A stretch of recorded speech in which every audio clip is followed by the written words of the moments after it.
অ্যাঞ্জেলেসের দাবানলের ক্ষয়ক্ষতির ভয়াবহতা, আর্থিক ক্ষতির পরিমাণ ছাড়াতে পারে 250 বিলিয়নের ঘর।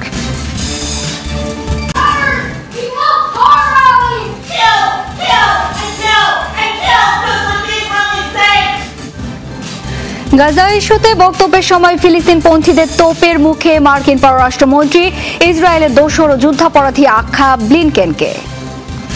নাটকীয়তার পর দক্ষিণ কোরিয়ার অভিশংসিত প্রেসিডেন্ট ইয়ন সুক গ্রেপ্তার, আটকের সময় অনুগত বাহিনী ও সমর্থকদের সাথে পুলিশের সংঘর্ষ।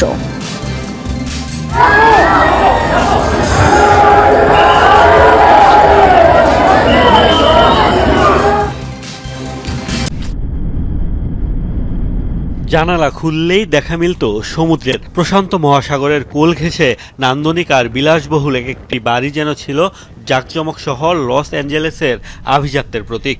সেই বাড়িগুলো এখন কেবলই ধ্বংসস্তূপ। যেদিকেই চোখ যায় কেবল দেখা মেলে ধূসর ছাই আর বিধ্বস্ত বাড়ির ধ্বংসাবশেষ।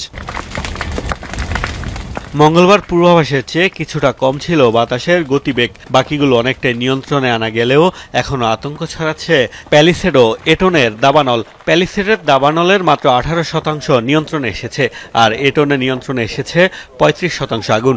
সামনের দিনগুলোতে বাতাসের তীব্রতা বাড়ার পূর্বাভাস থাকায় নতুন নতুন এলাকায় আগুন ছড়ানোর শঙ্কা কর্তৃপক্ষের। এখনও প্রায় 1 লাখ বাসিন্দাকে দেয়া হয়েছে নিরাপদ আশ্রয়ে থাকার নির্দেশ। আরও প্রায় 84,000 মানুষকে যে কোনো সময় ঘরবাড়ি ছাড়ার জন্য প্রস্তুত থাকতে বলা হয়েছে। কিছু এলাকায় সব পুড়ে যাওয়ার পর শান্ত হয়েছে আগুন। সেসব এলাকায় নতুন করে দাবানল ছড়ানোর শঙ্কা না থাকায় কয়েক হাজার মানুষকে ফেরার অনুমতি দেওয়া হয়েছে। আগুন লাগার আগ মুহূর্তেও আমি এখানে ছিলাম। আমার স্ত্রী সন্তান নিয়ে বাড়ি ছাড়তে হয়েছে, সাথে কিছুই নিতে পারিনি। এখন এসেছি কিছু পাই কিনা তা দেখতে। এরই মধ্যে শুরু হয়েছে উদ্ধার তৎপরতা।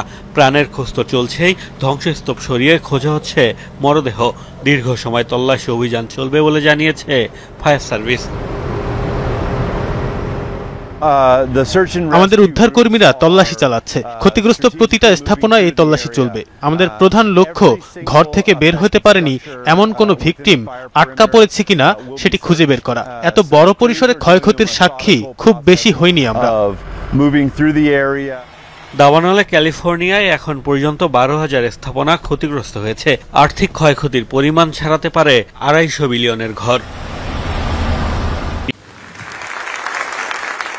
গাজায় যুদ্ধবিরতি নিয়ে জোরালো হয়েছে আশাবাদ। এরই মধ্যে উপত্যকায় যুদ্ধ পরবর্তী শাসন ক্ষমতা নিয়ে আরেক দফায় শুরু হয়ে গেছে আলোচনা।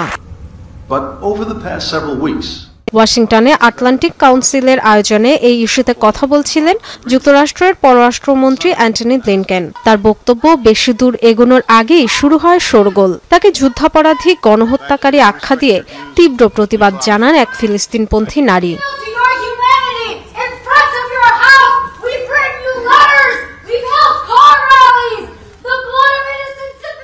এক পর্যায়ে নিরাপত্তা কর্মীরা সরিয়ে নেয় ওই নারীকে। ব্লিনকেন পুনরায় বক্তৃতা শুরু করতে না করতেই আবার বিপত্তি।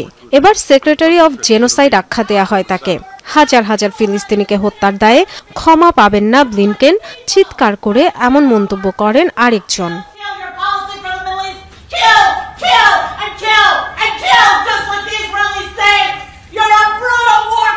তৃতীয়বারের মতো একই ঘটনার পুনরাবৃত্তি হয়। মার্কিন জনগণের করের অর্থে ফিলিস্তিনিদের উপর নিপীড়নের নিন্দা জানান বিক্ষুব্ধ আরেক ফিলিস্তিনপন্থী মার্কিনী।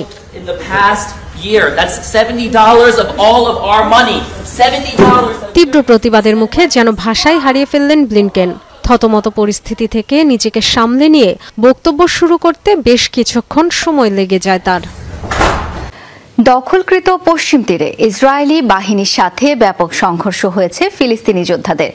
দক্ষিণাঞ্চলে প্রতিরোধের মুখে পিছু হটতে বাধ্য হয় নেতানিয়াহু বাহিনী। কাবাতিয়ায় যোদ্ধাদের পেতে রাখা বোমায় আহত হয় বেশ কয়েকজন ইসরায়েলি সেনা।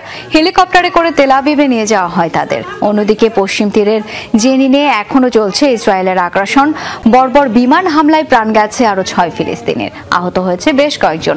তাদের স্থানীয় হাসপাতালে চিকিৎসা দেওয়া হচ্ছে। ফিলিস্তিনি স্বাস্থ্য মন্ত্রণালয় নিশ্চিত করেছে এই তথ্য। গাজায় চলমান ইসরায়েলি অভিযানের শুরু থেকেই পশ্চিম তীরে অভিযান জোরদার করেছে তেল আবিব। সশস্ত্র যোদ্ধারা লুকিয়ে আছে এমন অভিযোগে শরণার্থী শিবিরগুলোয় প্রায় নিয়মিত হামলা ধরপাকড় চালায় হুতি সেনারা। বেড়েছে দখলদার ইসরায়েলিদের। বুধবার ভোরের আলো ফোটার আগেই শুরু হয় যৌথ বাহিনীর অভিযান। অভিশংসিত প্রেসিডেন্ট ইউন সুক ইয়োলের বাসভবন অভিমুখে রওনা দেয় কয়েকশো পুলিশ। উদ্দেশ্য গ্রেফতারি পরোয়ানা জারি হওয়া ইউনকে আটক করা। তবে খুব সহজ হয়নি অভিযান। অভিশংসিত প্রেসিডেন্টের সমর্থকদের বাধায় বেগ পেতে হয় নিরাপত্তা বাহিনীর সদস্যদের। বেঁধে যায় তুমুল সংঘর্ষ, আহত হন বেশ কয়েকজন, ধরপাকড় করা হয় অনেককে। অভিযানের খবর পেয়ে ইউনের বাসভবনের সামনে জড়ো হতে থাকেন তার ঘনিষ্ঠ আইন প্রণেতারাও। বন্ধ করে দেয়া হয় বাসভবনে প্রবেশের সব রাস্তা। পরপর 3টি ব্লকেট পেরিয়ে বাসভবনের সামনে অবস্থান নেয় পুলিশ সদস্যরা। ঘিরে ফেলে চারদিক। সেখানেও পড়তে হয় প্রেসিডেন্সিয়াল সিকিউরিটি সার্ভিসের তোপের মুখে। উপায় না পেয়ে এমনকি মই দিয়েও ভেতরের চত্বরে ঢোকার চেষ্টা করে নিরাপত্তা কর্মীরা। এক পর্যায়ে প্রেসিডেন্ট ভবনে প্রবেশে সফল হন তারা। কয়েক ঘন্টার চেষ্টার পর আটক করা হয় ইউন সুক ইয়োলকে। এরপর দুর্নীতি তদন্তকারী কার্যালয়ে নেওয়া হয় অভিশংসিত প্রেসিডেন্টকে। গেল মাসে সামরিক আইন জারির ব্যর্থ চেষ্টার জেরে অভিশংসিত হন প্রেসিডেন্ট ইউন সুক ইয়োল। এরপরই তার বিরুদ্ধে গ্রেফতারি পরোয়ানা জারি করেন সিওলের আদালত। চলতি মাসের শুরুতেই ইউনকে আটকে অভিযান চালিয়েছিল পুলিশ। তবে তার সমর্থক আর অনুগত বাহিনীর বাধার মুখে ব্যর্থ হয় চেষ্টা। ইউক্রেনীয় বাহিনীর মুহুর্মুহু হামলায় জ্বলছে রুশ ভূখণ্ড। মঙ্গলবার রাশিয়ার কৌশলগত গুরুত্বপূর্ণ বিভিন্ন টার্গেট লক্ষ্য করে বিধ্বংসী মিসাইল ও ড্রোন ছোড়ে ইউক্রেনীয় সেনারা। হামলার টার্গেট ছিল রাসায়নিক কারখানা ও গোলাবারুদের ডিপো। রাশিয়া ইউক্রেন যুদ্ধ শুরুর পর এটি রাশিয়ার অভ্যন্তরে ইউক্রেনের সবচেয়ে বড় হামলা, এমনটাই দাবি করছে জেলেনস্কি প্রশাসন। সীমান্ত থেকে প্রায় 1100 কিলোমিটার অভ্যন্তরে চালানো হয়েছে এসব হামলা। আন্তর্জাতিক বিভিন্ন গণমাধ্যম বলছে সবচেয়ে বেশি ক্ষয়ক্ষতি হয়েছে ব্রায়ানস্ক এলাকায়। ধ্বংস হয়েছে তেল শোধনাগার, গোলাবারুদের ডিপো এবং একটি রাসায়নিক কারখানা।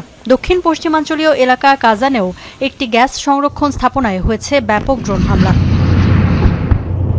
হামলার তীব্রতায় পশ্চিমাঞ্চল ও সেন্ট্রাল রাশিয়ায় বন্ধ ঘোষণা করা হয়েছে বেশ কয়েকটি স্কুল। অঞ্চলগুলোর 9টি এয়ারপোর্টে সাময়িকভাবে বন্ধ আছে বিমান চলাচল। তবে এ ঘটনায় হতাহতের ব্যাপারে জানা যায়নি কোনো তথ্য।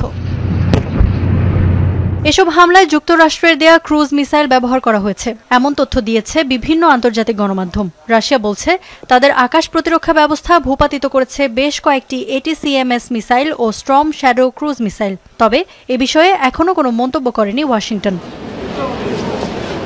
এদিকে হামলার একদিন পরই কিয়েভে পাল্টা অভিযান চালায় মস্কো। ইউক্রেনের রাজধানী লক্ষ্য করে ছোড়া হয় একের পর এক মিসাইল। তবে পূর্ব সতর্কতার কারণে এসব ক্ষেপণাস্ত্র ভূখণ্ডে আঘাত হানার আগেই বাসিন্দাদের সরিয়ে নেওয়া হয় নিরাপদ শেল্টারে। বড় দুর্ঘটনা ও প্রাণহানি এড়াতে বন্ধ রাখা হয়েছে 6টি অঞ্চলের বিদ্যুৎ সংযোগ। মঙ্গলবার ভারতের পোখরানে চালানো হয় ট্যাঙ্ক বিধ্বংসী ক্ষেপণাস্ত্র নাগ মার্ক 2 এর সফল পরীক্ষা। স্বল্প এবং সর্বাধিক 2 ধরনের দূরত্বেই এই ক্ষেপণাস্ত্রের সফলতা মিলেছে। ডিআরডিও বলছে ভারতীয় সামরিক বাহিনীর জন্য সর্বাধুনিক প্রযুক্তির এই anti tank guided missile system. এটি ওজনে হালকা এবং যে কোনো আবহাওয়ায় কাজ করতে সক্ষম। মিসাইলটির ওজন প্রায় 45 কেজি, দৈর্ঘ্য 6 ফুট। প্রতি সেকেন্ডে প্রায় 250 মিটার গতিতে ছুটতে পারে এটি। টার্গেট আগে থেকে নির্দিষ্ট করে দেয় সহজেই এটি লক্ষ্যে আঘাত হানে। নিজস্ব প্রযুক্তির ক্ষেপণাস্ত্র নিয়ে দীর্ঘদিন ধরে কাজ করে আসছে ডিআরডিও। এর আগেও এই প্রতিরক্ষা বিষয়ক গবেষণা সংস্থা নাগ 1 নামের ট্যাঙ্ক বিধ্বংসী ক্ষেপণাস্ত্র তৈরি করে। দীর্ঘদিন ধরে সীমান্ত এলাকায় পাকিস্তান ও চীনের সাথে উত্তেজনা বাড়ছে ভারতের। সে কারণেই গোলন্দাজ বাহিনীর সক্ষমতা বাড়াতে ট্যাঙ্ক বিধ্বংসী ক্ষেপণাস্ত্র প্রকল্প নিয়েছে ভারত। দক্ষিণ আফ্রিকার একটি অবৈধ স্বর্ণখনি থেকে 36 জনের মরদেহ উদ্ধার করা হয়েছে। এছাড়া জীবিত উদ্ধার করা হয় 82 জনকে। আদালতের নির্দেশে গত সোমবার শুরু হয় উদ্ধার অভিযান। প্রথম দিন 9টি মরদেহ উদ্ধার করা হয়। পরে মঙ্গলবার খনির ভেতর থেকে মৃত অবস্থায় আরও 27 জনকে আনা হয়। গত আগস্টে অবৈধ খনি বিরোধী অভিযান শুরু করে দক্ষিণ আফ্রিকার পুলিশ। এরপরই স্টিল ফন্টেইন এলাকার খনিটিতে অবস্থান নেয় বিপুল অবৈধ শ্রমিক। প্রথমে খাবার পানি সরবরাহ বন্ধ করে দিলেও ব্যাপক সমালোচনার মুখে সিদ্ধান্ত থেকে সরে আসে পুলিশ। এরপর নানাভাবে চেষ্টা করেও বাইরে বের করা যায়নি ওই শ্রমিকদের। ধারণা এখনও অনেকে রয়েছেন খনিটির ভেতরে।